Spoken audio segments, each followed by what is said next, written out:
Well, the better-than-expected jobs numbers sent interest rates soaring today. The 10-year Treasury rate was up well over 8%, ending the day at its highest level since August 2011, up 22 basis points. Could this be the beginning of the bond bubble bursting? Former budget director under President Reagan, David Stockman, has been warning about this for quite some time, and he joins us now. So, David, is this it? Are we there? Well, I think you have to draw some pretty serious conclusions when you see the bond market move in a matter of 2 months from a yield of 1.6 on the 10-year to, over 2.7 today. Why should anybody be surprised? This isn't a real market. The law of supply and demand hasn't been repealed.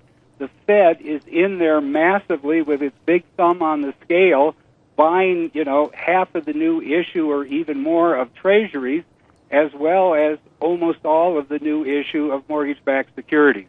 So when you have that much buying, obviously prices are going to be overstated, yields are understated. Yeah. But once the Fed starts tapering, once the Fed stops the money printing, which it's been doing for 6 years running now, obviously the law of supply and demand is going to come back. Pricing is going to reset at much higher, rational, sustainable levels. Some of the smart people in the market are figuring that out.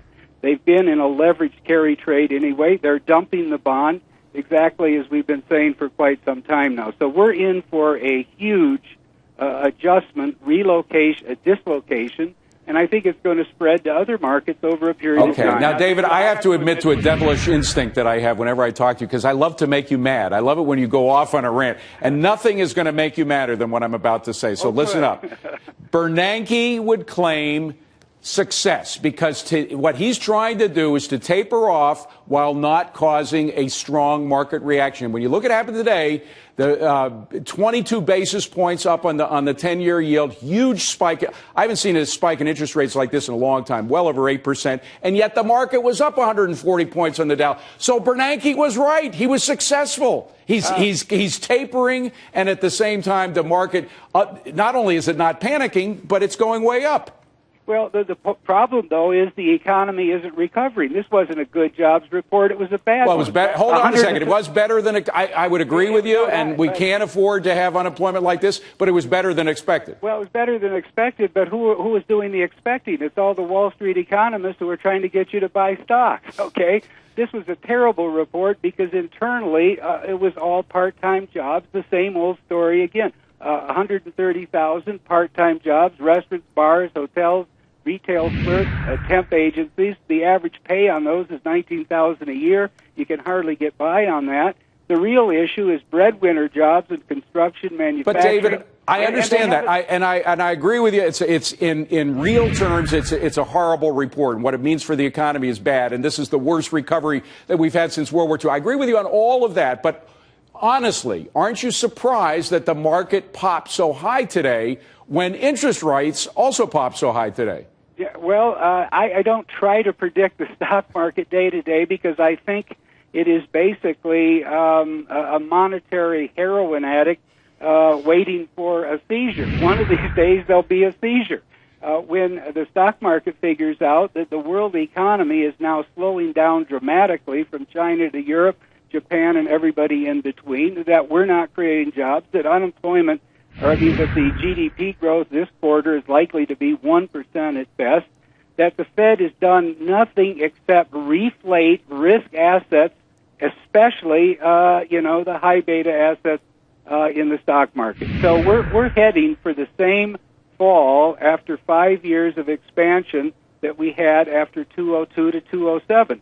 If you look at these job numbers, they're almost identical. Part-time jobs created, the stock market and other financial bubbles are inflated, they collapse, the jobs disappear because the upper income stops spending, and then we start all over again. The Fed is a dangerous, destructive institution. Well, David Stockman, it's Cheryl Casoni, and I just wanted to ask you a quick question, and I always enjoy speaking to you, but I want to ask you, and we kind of talked about this last time on the air, when you look at what you were speaking about, and that is the fact that the economy, the global economy, is going to fall off a cliff, and that we're not prepared for this, The Fed, though, Ben Bernanke would continue to pump money into the system. They have proven and shown over and over again, David, they are not going anywhere when it comes to employment, when it comes to stimulus. I mean, this could go on for a long time. Of course, I think they've shown over and over they'll keep reflating the bubble because they're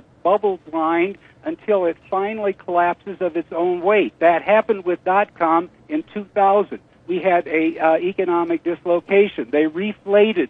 We had the housing bubble. It collapsed. In 2008, we had the entire collapse of the Wall Street bubble, and the economy went down again.